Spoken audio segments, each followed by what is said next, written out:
साध संगत जी, प्रेम से कहना कि संतों महात्माओं ने, गुरु पीर पैगंबरों ने हर युग में, हर दौर में, हर रूप में, रूप चाहे कबीर जी का हो, रविदास जी का हो, मीराबाई का हो, तुकाराम जी का हो, नामदेव जी का हो, बोतन्ना जी का हो, बैमन्ना जी का हो, कोई भी रूप, भगवान राम, भगवान कृष्ण, हजरत मोहम्मद साहब, हजरत ईसा मसीह जी, श्री गुरु नानक देव जी महाराज, कोई भी रूप आए हुए हों इस धरती के ऊपर, जब जब भी अवतरित हुए हैं तब तब वो यही पैगाम लेकर आए हैं, यूनिवर्सलिज्म। सारे संसार में ऐसी एकता देखने की चाहना लिए हुए उन्होंने ये एक संदेश दिए, कितने कितने तप त्याग किए, कितने कितने बलिदान भी दे डाले, ताकि इंसान इस बात को समझ जाए। ये समझ नहीं रहा है, ये क्योंकि जानता नहीं है, क्योंकि जाने तो समझे, जब जाने ही नहीं है तो समझे कहाँ पर, और समझ नहीं है तो इसका मतलब ना समझी है, और ना समझी है इग्नोरेंस के कारण, और ऐसी ना समझी में ही सारी उम्र बिता दी जाती है। वरना मानते हैं अपने आप को सूझवान, क्योंकि मैं कितने ढंग से दौलत कमा ली है, बड़ा सूझवान हूं, मैंने कितनी रियासतें खड़ी कर ली हैं, कितने मैंने अपने एम्पायर बिल्ड कर लिया है, कितना सूझवान हूं, मैं इस शासक बन गया हूं, कितना सूझवान हूं। तो इस तरह से अपने आप को ये बुद्धि वाले और सूझवान समझदार मानते आए हैं लोग। लेकिन जो अगर बेसिक्स अगर वहीं पर ही ना समझी हो रही है तो काहे के सूझवान है। तो जो एक ना समझी जो अक्सर इंसानों में है, उसी ना समझी के परिणाम के इंसान बट कर रहते हैं। इंसान इंसानों के प्रति एक वैर का भाव रखते हैं, जलन का भाव रखते हैं। इंसान सच्ची दौलत को अपनाने की बजाय इस झूठी दौलत के कारण अपनों को पराया बनाते चले जाते हैं, चतुराइयां चालाकियों का सहारा लेते हैं, कनिंग वे से क्लेवर बनकर ये दूसरे का हक छीनने में लगे रहते हैं। यानी कि इतनी बड़ी नासमझी इंसान करता चला जा रहा है, और ऐसी नासमझी वालों को कभी भी परवानगी नहीं मिली है। इस आध्यात्मिकता में कल्याण का मार्ग ये बताया नहीं है। कल्याण का मार्ग या कबूल वही समझ मानी गई है जो वास्तविकता में ये एक समझ रख लेती है कि वाकई परमपिता हमारा एक है और हम सारे बंदे इसी के संतान हैं। हर घट में आत्मा इसी की अंश बसती है, और इस प्रकार से एक मानव परिवार का हम सब अंग हैं। ये समझ जहां जहां स्थापित हो जाती है वही सबसे बड़ा सूझवान माना जाता है, वही दाना बीना माना जाता है। उसको मूर्ख वो कहते हैं जो आप मूर्ख होते हैं, जो आप नहीं समझे इस सत्य को, जो आप भी रीति रिवाजों में पड़े हुए हैं, जो आप भी केवल रिचुअल्स में पड़े हुए हैं, जो आप इस हकीकत सच्चाई को जानते नहीं हैं, वही राह पे चलने वालों को कुराइया कहते रहे हैं। लेकिन जो जान जाते हैं वो फिर उसी डगर पर चलने वालों को पहचान जाते हैं कि वाकई इसने बात समझ ली है, ये जो पते की बात है इसकी समझ में आ गई है, इसकी दृष्टि बन गई है, वो जो सबको अपना करके देखते हैं। तो इस तरह से ऐसे अवस्था वालों का जब जब भी फैलाव होता है, वही वास्तविकता में धरती के लिए वरदान होता है। तो इसी कोशिश, इसी जतन में लगे रहते हैं कि उजाला स्थान स्थान के ऊपर स्थापित होता चला जाए, इंसानों के जीवन में ये उजाला आता चला जाए, ये जागृति आती चली जाए, ये गफलत की नींद से उठते चले जाएं, ये एक हकीकत और सच्चाई में स्थित होते चले जाएं, छोड़ दें ये वैर वास्तव का रास्ता और चल निकलें प्रेम के मार्ग के ऊपर। प्यार बांटते चले जाएं, प्यार करते चले जाएं, हितकारी बनते चले जाएं। ना देखें कि ये पराया है या कोई रिश्तेदारी के कारण अपना है या कौम के कारण अपना है या भाषा के कारण अपना है। ये पैमाना ना रखते हुए हर किसी को प्यार देते चले जाए। ये तमाम भक्त संत गुरु पीर पैगंबर जो कि संसार के अज्ञानता वाले कभी भी वो इस तरह से नहीं कर पाते हैं। पहले तो प्यार होगा ही नहीं, अगर हो भी है तो वो छोटे से दायरे में सीमित रह जाएगा, वो केवल लिमिटेड रह जाएगा। और उसमें से भी एक परिवार के भी बारे में सोचे कि परिवार को प्यार करता है, एक इकाई को, वहां पर भी देखा गया है कि सारे परिवार को तो क्या प्यार करेगा, अपने आप के साथ प्यार करता है, प्राथमिकता प्रेफरेंस अपने आप को देता है। वो परिवार को भी प्रेफरेंस देने को तैयार नहीं है, तो समाज और संसार तो ये दूर की बात है। मुल्क देश जिस देश के प्रति प्रेम के बड़े नारे लगाते हैं, वो सब कुछ उसके कोई हमें प्रमाण नहीं मिलते हैं कि बड़े देश प्रेमी हैं, बड़े हम समाज के हितकारी हैं, बड़ा परिवार के प्रति हमारे मन में अपनेपन का भाव है। वो सब देखा गया है कि वहां पर केंद्रित हो जाते हैं केवल और केवल अपने ऊपर। वही गरज, वही खुदगर्जी, वही प्रबल होती है। तो यहां पर यूनिवर्सलिज्म की बात हो रही है कि सारे संसार को अपना मानना। और कहां पर मैं आप अपने इंडिविजुअल से ही बाहर नहीं आ रहा हूं, अपनी इंडिविजुअलिटी से ही बाहर नहीं आ रहा हूं। मैं परिवार के प्रति भी त्याग करने का भाव नहीं रखता हूं और समाज में तो शोषण करूंगा ही करूंगा। अपने देश को मजबूती तो क्या दूंगा, देश को भी बेच डालूंगा। तो इस प्रकार से ये इंसानों की ये अवस्था होती है। और महापुरुष संत जनों ने यही चाहा और यही एक मनों में भाव रखने के प्रयास किए, इस जागृति देकर, ये समझ देकर, ताकि इंसान एक इंडिविजुअल से जो इसकी यात्रा शुरू होती है, एक इंडिविजुअल परिवार का अंग है, वहां पर भी उसके मन में सैक्रिफाइस की भावना हो, उसके मन में अपनी गरज ना हो और समाज में भी शोषण ना करे किसी का, और इसी प्रकार से अपने मुल्क को भी मजबूती दे, मुल्क के लिए भी अपनी संकीर्णताओं को तजे। ये मज़ो मिलत के नाम के ऊपर जो दंगे फसाद मुल्क में होते हैं उससे बाज आए और सारे संसार को उस दृष्टि से देखे कि सारे मुल्क के वासी, सभी मुल्कों के वासी अपने हैं, चाहे वो स्पेनिश है, चाहे वो फ्रेंच है, चाहे वो कोरियंस हैं, चाहे वो पाकिस्तानी है, कोई भी है, ये सारे ही एक परमात्मा है, ईश्वर निराकार के बंदे हैं। ये एक भाव हमारे मनों में पैदा हो जाए। और अगर इसी की कमी रही हमारे जीवन में तो जो हो रहा है वो तो हो ही रहा है और उससे कहीं पर सुकून और चैन मिल नहीं रहा है। जो हो रहा है अगर यही होता रहे तो हमारे जीवन में शांति आने वाले नहीं है। एक जुल्म और सितम ये होता आया है, हो रहा है और होता रहेगा। धर्म के नाम पर, जाति के नाम पर जिंदा जलाए जाते रहे हैं और जलाए जा रहे हैं, और अगर समझ में बात ना आई तो जलाते रहेंगे। तो कहीं रोक आए इस बहाव में जो कि मानव जाति को कलंकित करता चला जा रहा है। कहीं ना कहीं तो ये बहाव थम जाए।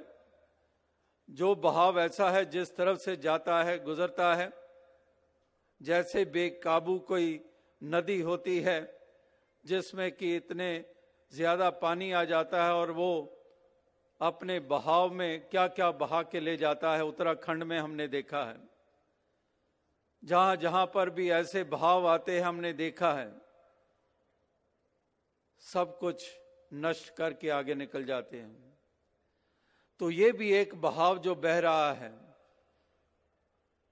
ये एक संकीर्णता वाला, ये शैतानियत वाला, ये हैवानियत वाला, ये खुदगर्जी वाला, ये हिंसा वाला, ये अगर बहाव बहता रहा तो कुछ बचेगा नहीं।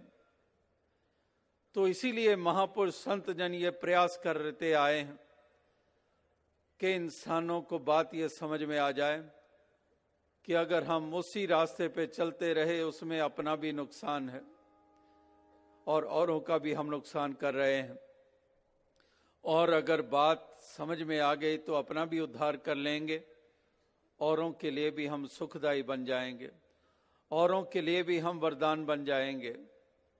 इस प्रकार से ये महापुरुष संत जन ये दोनों पहलू हमारे सामने रखते आए हैं, ना समझी और समझ वाला, अंधेरे और उजाले वाला, अज्ञानता और ज्ञान वाला, मानवता और दानवता वाला, प्रेम और नफरत वाला, नजदीकत और दूरी वाला, ये तमाम ये दोनों पहलू ये रखते आए हैं और ये साथ साथ समझाते आ रहे हैं कि इन दोनों पहलुओं में जो रात और अंधेरे और उजाले के प्रतीक हैं, चाहे उसको प्रेम और नफरत कह लें, अभिमान और विनम्रता कह लें, संकीर्णता और विशालता कह लें,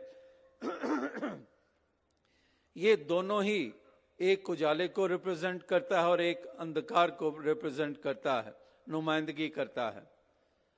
तो महापुरुषों ने कहा कि उजाले वाला पहलू चुन लो, उजाले को चुन लो और वो उजाला जो सबको रिप्रेजेंट करता है, सुंदर भावनाओं को, उनको चुन लो। और चुन लिया यानी कि विवेक बुद्धि वाले हो गए, क्योंकि सही वही चुनेगा जो विवेक बुद्धि वाला है, जो विजडम वाला है, वही सही चुनेगा।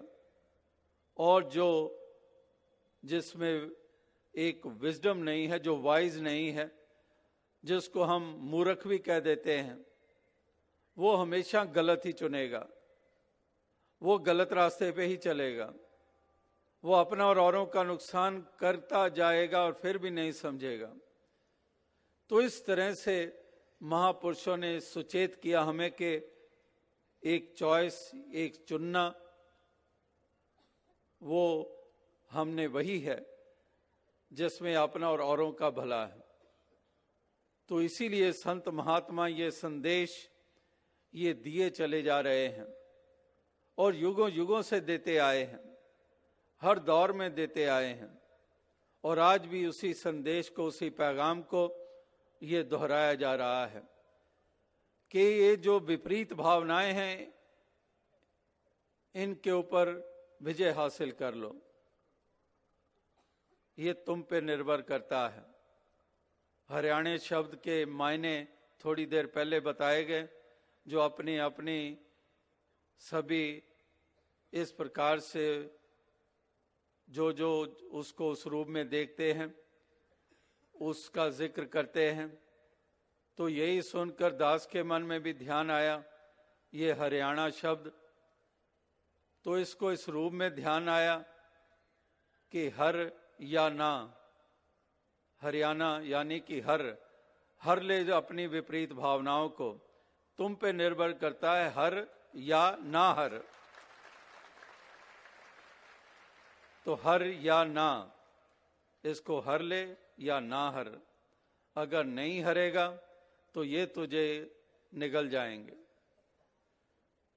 और जो हर लेता है फिर उसको कहते हैं रेवाड़ी। रेवाड़ी को अंग्रेजी में आर से लिखते हैं, तो रेवाड़ी शब्द भी साथ ध्यान में आ गया।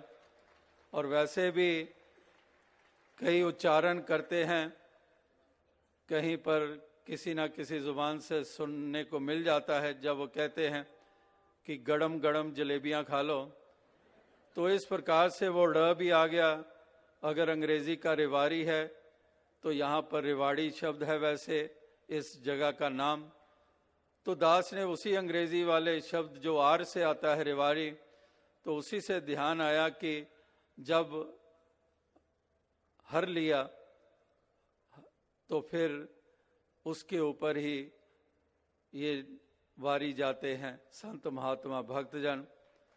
तो इस प्रकार से सभी को ऐसी दातार सुमति दे, सबको ऐसी जागृति दे, ये शुभकामनाएं और ये प्रार्थनाएं की जाती हैं, क्योंकि सबका भला करो भगवान, सबका सब विधि हो कल्याण। तो भला और कल्याण ये किस प्रकार से हो सबका, ये महापुरुष ये रास्ता बताते आए हैं। ये केवल प्रार्थनाएं नहीं है, ये केवल प्रेयर्स नहीं है कि सबका भला करो भगवान, सबका सब विधि हो कल्याण। इसमें दो शब्द भला और कल्याण, सबका भला सबका कल्याण। तो ये भला उसका होता है, कल्याण उसका होता है जो इस अमोलक जन्म को पाकर इस इंसानी जामे में आकर ये एक सत्य को आधार बना लेते हैं, जो आत्मा का नाता परमात्मा से जोड़ लेते हैं, जो अपने मन में इसी उजाले को स्थापित करके इस मन को मंदिर बना लेते हैं। तो वो वास्तविकता में सही मायनों में उनका रुतबा ऊंचा होता है, और वही हैं जो धरती की सुंदरता बढ़ाते हैं। और इस प्रकार से यही एक महापुरुष संतजन ये एक जतन करते आ रहे हैं, ये प्रयास करते आ रहे हैं, ये अपना काम करते आ रहे हैं। और जो इन शिक्षाओं की तरफ, इस संदेश की तरफ, इस पैगाम की तरफ ध्यान देता है या उसको संजीदगी से लेता है, उसके इम्पोर्टेंस को समझता है और फिर उस तरफ अपने कदम बढ़ा लेता है, तो वाकई ही वही है जो अपना रुतबा ऊंचा कर लेता है और वो एक ठंडी फुहार का रूप बन जाता है और वो सुंदरता स्थापित करने में अपने योगदान वो देता चला जाता है। तो ऐसे एक वचन, ऐसे कल्याणकारी वचन आपने गीत कविता व्याख्यान के रूप में सुने हैं, छोटे छोटे बच्चों की जुबान में से सुने हैं, हरियाणवी, पंजाबी, हिंदी, अंग्रेजी इन भाषाओं में श्रवण किए हैं। तो जहाँ से दास ने बात आरंभ की कि चाहे रूप कोई भी रहा हो भक्तों, संतों, गुरु, पीर, पैगंबरों का, और आज भी किसी उम्र वाले हों, किसी भी रूप में हो, सब ने यही एक सर्व साझा संदेश दिया है हर इंसान को कि जुड़ जाओ, जुड़ जाओ इस सत्य से, जुड़ जाओ नेकी से, जुड़ जाओ इस प्रेम से, जुड़ जाओ मानवता से। ये जुड़ने की प्रेरणा दे रहे हैं और जो जुड़ जाते हैं वो रोशनी का रूप बन जाते हैं। अभी भी यहाँ पर इस पंडाल में आप देख रहे हैं कितनी रोशनी है, हेलोजन्स हैं, लाइट्स हैं, लड़ियाँ हैं। तो ये किस कारण रोशनी दे रही हैं? क्योंकि तार जुड़ी हुई है, पावर के साथ तार जुड़ी हुई है, इसलिए रोशनी दे रही है। और यही बल्ब, यही हेलोजन, अभी तार निकालो प्लग से, यहीं पर अंधेरा हो जाएगा। तो इसलिए जुड़ जाओ ऐसे स्रोत के साथ जिसके कारण तुम्हारे जीवन में उजाला आ जाए और तुम्हारे जीवन का उजाला एक ऐसा रूप जो प्यार वाला, जो विनम्रता वाला, जो विशालता वाला, जो सब्र संतोख वाला, जो भाईचारे वाला, दूसरे पे कुर्बान जाने की भावना वाला, अपने से ज्यादा दूसरों की सोच रखने वाला। तो ये सारे एक ऐसे अंग, ऐसे उजाले वाले के जीवन में ये देखने को मिलते आए हैं।